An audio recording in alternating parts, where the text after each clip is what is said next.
For landlords, by landlords. The Rent Perfect Podcast with David Pickron. I am just so excited to be at this podcast today. Denny here with you. Denny Dobbins here. It's just it's been epic in my life. Denny, you were there from like the beginning of my career, and I'm hoping we end this thing together too. Denny Dobbins. You were like 10 years old, I think. I know. Just, we're probably two old guys just talking at the bar nowadays, right? Just having our coffee in the morning, talking about talking about the good old days. But Denny's our legal counsel. He's just got quite the experience in life, just around landlord law his entire life. He's seen just about everything. And I think where we're at today, Denny, if you would have talked to us when we were in our 30s, we would say there's no way we would get to where we're at today in some of the stuff and what's going on. It'd be hard to believe all this happened. Yeah, it's just crazy. So, hey, Denny's our attorney, our in-house counsel. I just have to say, anything we talk about today, he is not your counsel. We recommend that you go to your own state licensed attorneys that know your state law, and we're just going to have a discussion today, and hopefully you can run anything by your attorneys if you're going to make any changes at all. But, Denny, I want to talk about, and I would say most landlords might agree with me, or we wouldn't be in the business anymore, is most of the time being a landlord is a fairly easy job. I mean, we onboard people, we set up their rent pay, but where it gets tough sometimes is we get a phone call from a neighbor or from the police department, and it says, SWAT is over at your house right now. People are being pulled out in handcuffs. There was a meth lab, a drug ring, a sex, crime. Something like that happens, and you sit there and say, oh, my goodness, now what do I do? And so I want to talk about when we're in that situation, what exactly we should do. And I think we need to think about it now and prepare for that now and have it in our lease and addendums, which we'll talk about today, then getting to that point and going, I didn't even think this could ever happen. So I know you were part of what they call the International Crime-Free Association. You're one of the founders, and you started that as the legal with Tim Ziering. Can you explain to us the concept of crime-free housing and maybe where it came from, and then we'll show how we can use it to help us as landlords in those bad situations? Yeah, I'll do it really quickly. I won't go into a lot of detail about it, but basically in 1988, Reagan had a secretary for HUD. His name was Jack Kemp, the old football player. Okay. And they realized that the public housing that had been developed was riddled with crime. They didn't quite know what to do, and they came up with this idea, well, if people are going to have publicly assisted housing, then why don't we say, look, if you're going to be involved in crime, you can't have the housing. Right. We don't want to pay for that, right? We're not going to pay for it. Right. And so they developed something called the Crime-Free Addendum. Okay. And that was for public housing. And it seemed to be working, and Tim Ziering was a police officer back in the day, and he saw that, we've got crime. How do we deal with this? Because when you're a patrol officer, you're going to all these apartment communities and every day, every night, and you become their private security in a way if they don't run their properties right. Right, and they're asking you for help. Well, right. How about you help us? Exactly. And we'll teach you how to help us. And that's really what Crime Free is all about, where the officers help teach the managers, the owners, the landlords how to protect themselves. Partnership. Right. And so Tim, he spent a lot of time, tremendous amount of effort, and he is a dynamite guy. I mean, he got this program and started building it and putting it together. He came to me in 1992. He knew I was a landlord attorney. And he says, can we do in the private sector what Reagan did in the public sector? I looked it over and said, yeah, I think we can. So together we put together the Crime-Free Addendum for the private sector. And it took off. I mean, it took off fast because this was the first time landlords were kind of getting an idea of, okay, well, how can I protect my tenants? How can I protect me? How can I protect me from my tenants? Right. From all the liability that they have with criminals on the property. How can we get them off the property? Right. And so it started working really well in 1994. Then the crime bill was passed through Bill Clinton, right, and Mr. Biden. Then in 1997 was the Hudby Rucker case, and that solidified the crime-free addendum as law. That was great. Okay, so before we continue on with this, let's talk about, give me some verbiage so our audience, if they've never heard of the crime-free addendum, what does it say? Like, tell me exactly, how does it get to the point?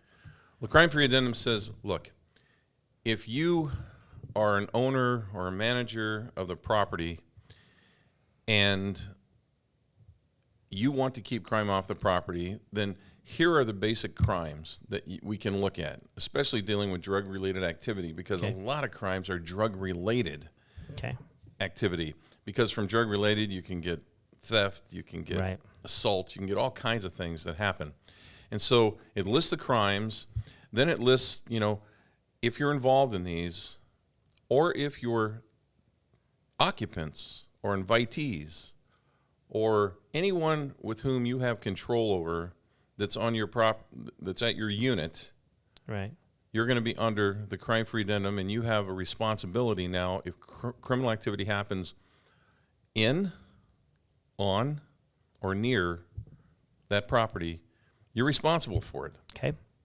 That's really it. So you can put that language directly in your lease. Yes. Or you can do a lease addendum. Or both. And that the people sign before they move in, so they're well aware of this rule that if someone is caught with these certain crimes on the property, we will pursue an eviction. Right, and I like to teach landlords, this is something you really need to go over. You have the lease. Right. And that's a lot to go over sometimes. I know my lease started when I first started as a landlord attorney, I think it was 3 or 4 pages. All right. It's now 28 pages. Because every time I go to a trial, I add that thing into the lease, and that's kind of how the leases develop. Well, at Rent Perfect, Denny, we've taken your 28-page lease. Right. We've blown it up because people look at it on their phone, and it's in the 40s now, just based on spacing and everything. But, exactly. it's a lot of documents to go through. And a lot of people will say us, hey, that's too much. Right. But here's the reality is, what is too much? 3 pages, 4 pages, 5 pages, 6 pages. If you're not going to read, you're not going to read that. So so you're saying, hey, listen, they become great big documents. This is one of the part of the document we should pull out separately and really go over to make sure they understand the responsibility. If you're concerned that they're not going to somehow understand that or even read it, pull it out, go over it with them, and do it for every single tenant, every single prospect, and just go over and say, look, you understand that if this occurs, if this kind of criminal activity occurs on the property or in the property or even off the property, we could evict you. Okay, so question for you, Denny. You go over there and you see what you think is a crack pipe and some drugs on the counter. Now, no one's called the cops. The police aren't over, but they're doing illegal activity in your property, but there's really not any documentation of it. How can we proceed as landlords on that for an eviction? Can we use the crime-free addendum? You can. Okay. Now, part of the crime-free addendum has a clause in there that says that you don't have to have evidence or proof beyond a reasonable doubt. It's not like a criminal situation. It's preponderance of the evidence. Is it more likely than not that this criminal activity happened? Okay. So if you see criminal activity on the property, sometimes you can take pictures or videos. Doesn't happen often. But usually the evidence is from whoever is seeing it. Right. Maybe a witness, maybe another tenant, or it may be, and most of the time it's the manager that sees it, especially the crack pipe on the table. Now, here's where crime-free comes in, and it's very important. How do you know, as a manager, that's a crack pipe? Could you go and testify? Yes, I went into the unit and crack pipe was sitting on the table. Well, if I'm the defense attorney, objection, foundation, it was a crack pipe. Right. But then they say, well, I've gone to and been trained by the whatever police department, officer so-and-so, he's an expert in detection and deterrence of criminal activity. and I learned that these are the factors, et cetera. You know how it goes. Well, I remember we used to burn marijuana back in the day. Yes. You know, and teach people what that smelled like, and then someone got sick or something. And I think they're like, we can no longer even teach you what that smells like. Am I remembering that right? No, we lit it up, all the time and then we had people right come. In the police station. I think part of it was when people were coming by 2 or 3 times, and we said, well, you can't do this anymore. That's awesome. But whether you take the crime-free classes with the police departments or you just use the crime-free addendum, very powerful document, and it's something you should have in your lease. Now, if this is the first time you're hearing about this, or you're like, maybe I need to get an updated copy, we would be more than happy to send that to you. Just go ahead and email info@rentperfect.com, and we'll get you out this document that just needs to be in your lease, or at least an addendum on the site. It's so important as landlords, property managers, housing providers, that we have those protections, because if you're in this business long enough, and the way this world is going, and the way, in a lot of states, marijuana is now legal, which leads to more drugs or whatever you believe on that, we are going to see this in our properties moving forward. So make sure you have that crime-free addendum.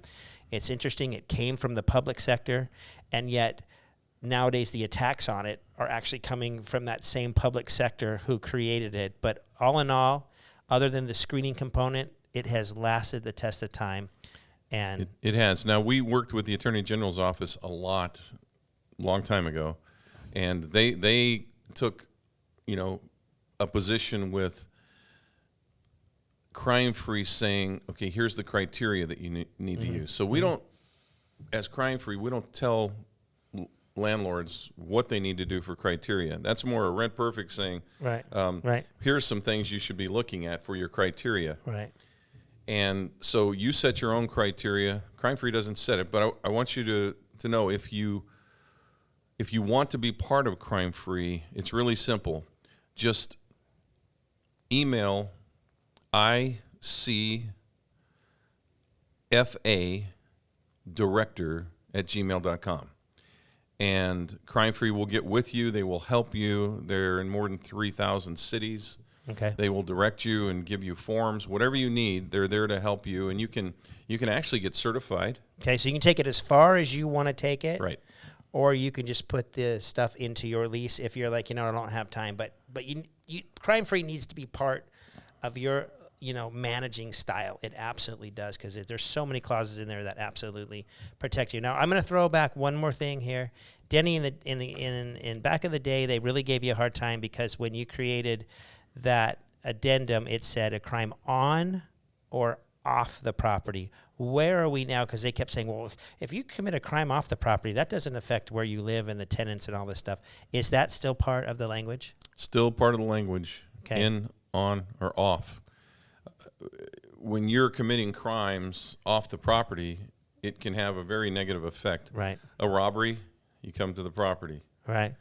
A murder, you come to the property. Yeah. Assault, you come to the property. The police aren't saying, we can't go to his own personal house and get him. We have to wait, right, exactly. Yep. So a criminal is a criminal no matter where they commit the crime. And so we need that to protect us. We appreciate you joining us today, Denny. Thank you so much. Bet. And until next time, continue to rent perfect.